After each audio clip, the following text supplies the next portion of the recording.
Bulldog. Ever since Skarloey and Rheneas had their 100th birthday, Peter Sam had been worried. He kept on saying that the real Duke never came. "Rubbish," said Duncan. "Of course he was real." All the same, Peter Sam persisted, he wasn't our Duke. Our Duke, said Sir Handel, is an engine. "You're as bad as he is. All engine dukes were scrapped. Ask Duck." Duck doesn't know everything, Skarloey put in quietly. Tell us about him, you two. Here is one of the stories that Peter Sam and Sir Handel told about Grandpuff. It happened when Sir Handel was new on the line.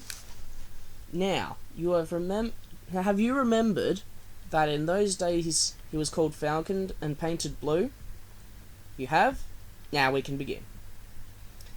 The manager came to see him one day, and he said he was pleased with his work so far. "Now, Falcon," he went on, "you must learn the mountain road." "Yes, please, sir," said Falcon, excited. "So tomorrow you shall go double-heading on it with Duke. He'll explain everything." Falcon didn't like this. He thought Duke was a fusspot and a regular old fuddy-duddy. Duke's train was one for holiday-makers.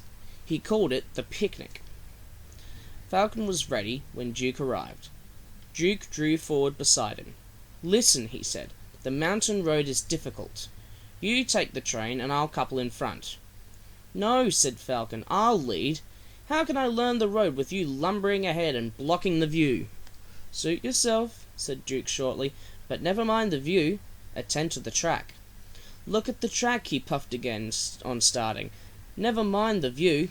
"Fusspot, fusspot," puffed Falcon on starting. "Fuddy-duddy, fuddy-duddy, fuddy-duddy."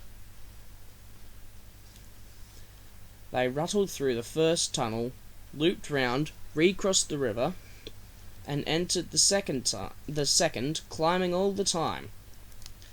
Their speed grew slower and slower. "Don't dawdle, urged Falcon. No hurry, puffed Duke stoutly. The tunnel was curved and pitch dark. Falcon felt stifled. He wanted to get out. Presently the light grew. 2 ribbons of track appeared ahead in the gloom. Watch the track, warned Duke. Fusspot, scoffed Falcon. The tunnel mouth grew larger and larger, till at last they burst into the sunshine. The line swung sharply here. It was laid on a ledge cut in the hillside. Below lay the valley which they had come up. Track and buildings looked tiny, like toys. No one quite knows what happened next. Duke said there must have been something on the track, and Falcon hadn't kept a good lookout. Falcon said he was dazzled, so how could he keep a good lookout? Anyway, their coaches had barely cleared the tunnel when Falcon lurched. His front wheels derailed, crunched over the sleepers and ballast, and he came to rest with one wheel uncomfortably near the edge.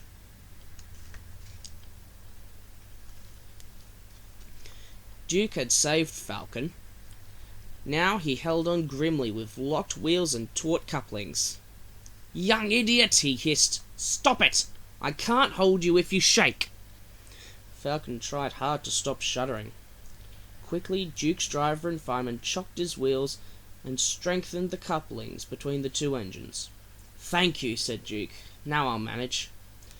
With Duke secure, the 2 engines, helped by a plate layer, propped up Falcon's front end. They were looking forward to a rest when Duke began wheeshing in an alarming way. His fireman ran to his cab.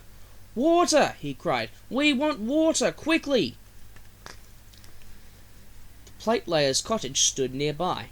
He explained to his wife, and the passengers borrowed jugs, buckets, kettles, saucepans, anything in fact that would hold water. They formed a chain from the well to the engine and passed them hand to hand. The fireman, meanwhile, reduced his fire and watched the gauge anxiously. It was hot and tiring work, for Duke needed many gallons, but at last the firemen shouted cheerfully, "We're winning! Don't weaken!" And they all set to work again with a will. They cheered again when the breakdown gang arrived. They showed the other passengers how to help them to leave the Falcon back onto the rails. The manager was at the top station. He said he was sorry about the accident and thanked the passengers for their help. "Not at all," they said. "We admired the way you put things right and enjoyed the adventure." They thanked Duke and his crew for preventing a nasty accident. "Your Duke," they said, "is a hero. He stood firm like a bulldog and just wouldn't let go." Falcon said, "Thank you too. I don't know why you'd bother it after I've been so rude." "Oh well," replied Duke, "you'd just had a new coat of paint. It would have been a pity if you'd rolled down the mountain and spoilt it. That would never have suited his grace."